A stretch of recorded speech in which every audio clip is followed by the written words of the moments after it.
Alarm raised against identity politics in Singapore and a call for all political parties to decisively reject such practices based on race or religion. Home Affairs Minister K Shanmugam delivered an hour-long speech in Parliament referencing incidents during the general election earlier this year. During the hustings, overseas religious figures and even a foreign political party urged Singaporeans to vote along racial and religious lines. Mr. Shanmugam describes the moves as reckless and dangerous, striking at the heart of Singapore's unity. And he says this is why Singapore must draw a clear line now before it's too late. It is too serious a matter, existential for Singapore, for us to simply let it slide. And so I decided to make this statement at the earliest opportunity after the opening of Parliament. The main purpose of this ministerial statement is to set out, one, our fundamentals, on which I hope there will be agreement. Two, and a clearer understanding of how we hope politicians and political parties will conduct themselves in future should these issues arise again.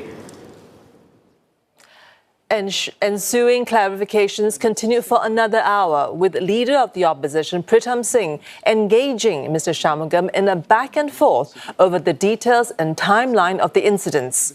Members from both sides of the House also rose to ask what more can be done, from deepening inter-community dialogue to how the Malay-Muslim community can respond and how candidates should conduct themselves during future election campaigns. Mr. Shanmugam described the dangers of mixing race and religion with politics as a one-way street to ruin.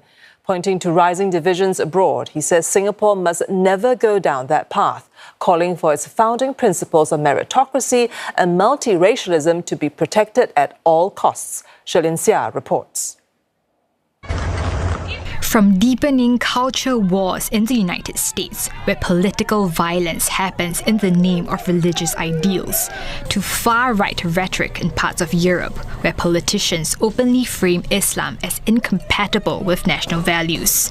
Mr. Shanmugam warns that these divisions are what happens when race and religion become weapons in politics. Bigger countries may possibly survive with these sorts of divisions. Singapore, we will certainly be divided, damaged, and ruined.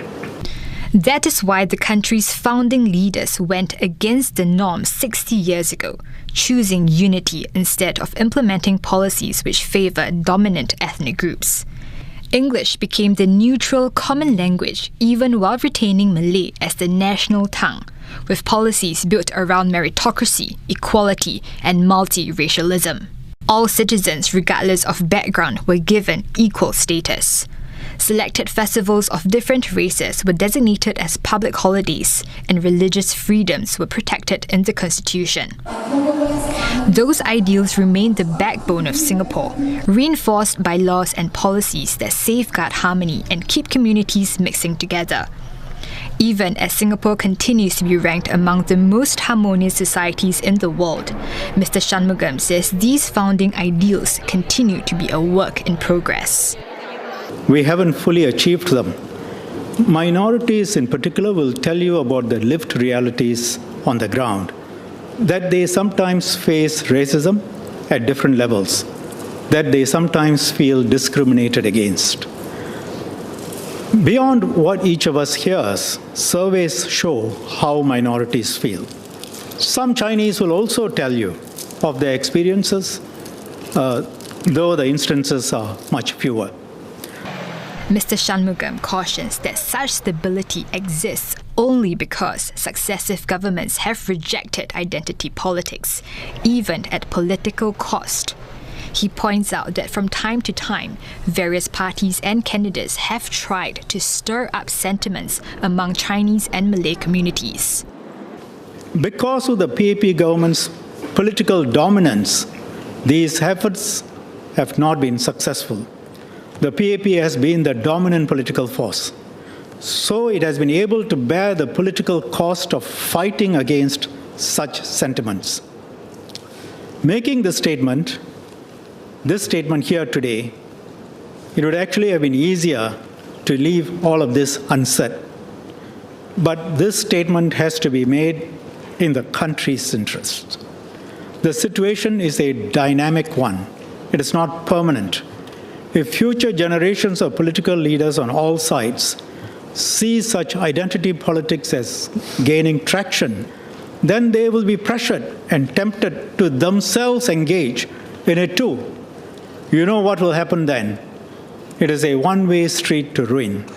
As recent as May, during the general election, a Malaysia-based Islamic preacher, Noor Daros, and Singapore Democratic Party candidate Daman Huri Abbas had urged Singaporeans to vote along racial and religious lines.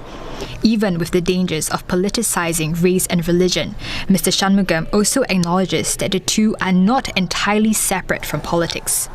Faith, language and culture, he says, are all part of how Singaporeans define themselves, and that's why the approach must be handled with sensitivity.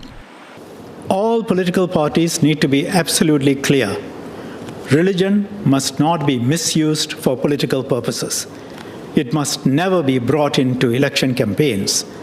Without this shared restraint, destructive competition for power and influence between the different groups can only follow. The same logic applies to race. Mr. Shanmugam also urged Singapore's political parties to immediately and decisively reject any attempts to use race or religion for political gain. Doing so risks going down a path where parties appeal to the majority vote and minorities end up marginalized.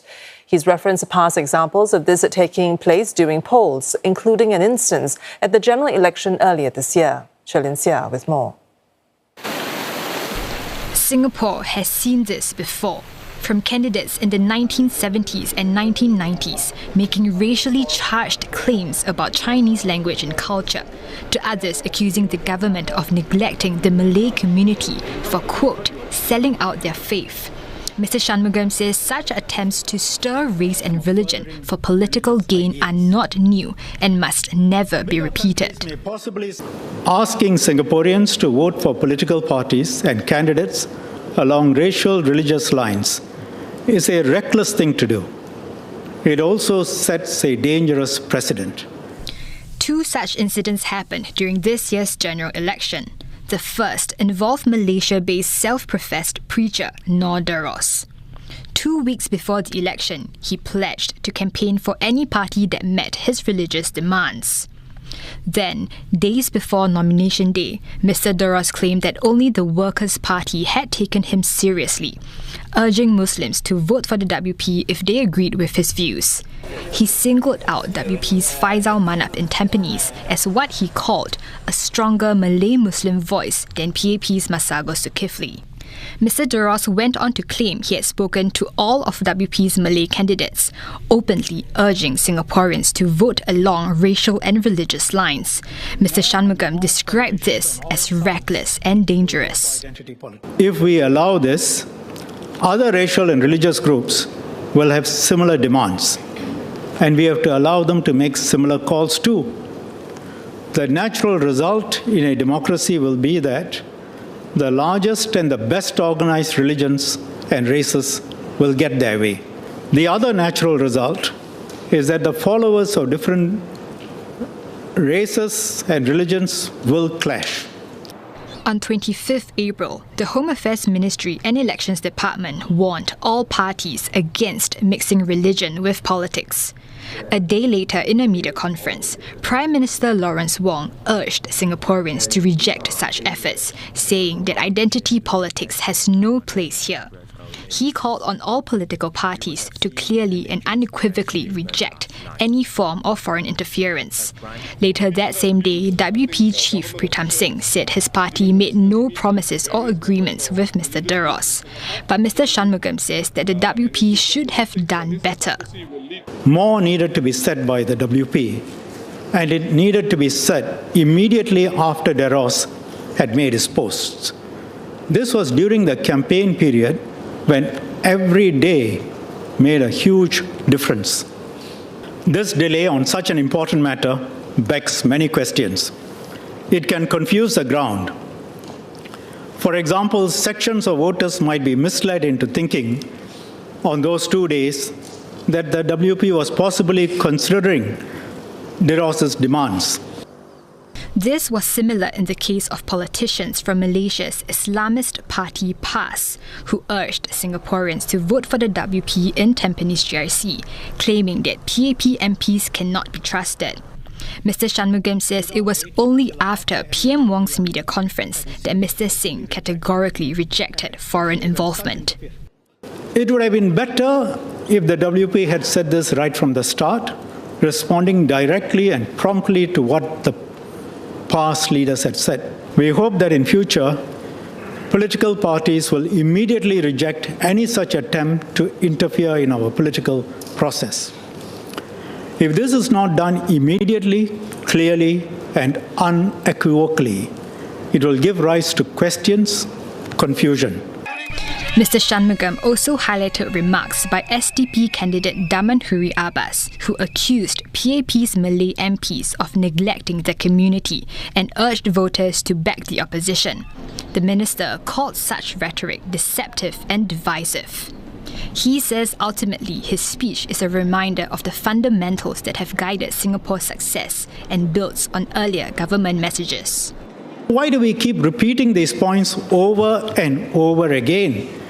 It is because these fundamental principles are central to the very existence of Singapore.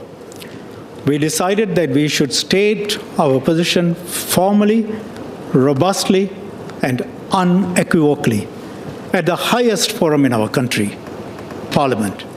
There is much more to be done to achieve the ideals of our pledge. But it is clear, looking around the world, that we can only achieve that if we steer clear of identity politics. Still to come, fair